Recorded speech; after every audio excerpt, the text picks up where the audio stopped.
So ayan yung eksena namin ngayon. Kal mga bayot. Hoy, di! Bakit tanggalin nyo yan tape? Oo, kasi papatanggal yan doon. Ayan, ang mga bayot. Kasi lagpas-lagpas ang mga bagahe.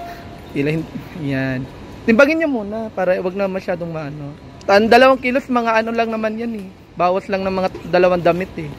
So ayan, hintay namin yung isa namin kasama. Ay naku, madam. So ayan. Ayan na. 7.4. Okay na yan. So ayan. Okay, mag-bag drop na kami ngayon. Ayan. Ay ate, bago namin kasama.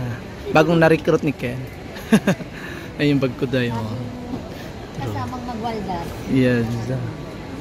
So ayan, good luck kami in immigration dyan. So ayan lang, bye. Ganti kami kasi kami mas kami mag-board. Ewan ko, nakasunod ka naman ng ito. See you, Macau. Nakasanit mo. Nakasanit ka. Galaw. Macau.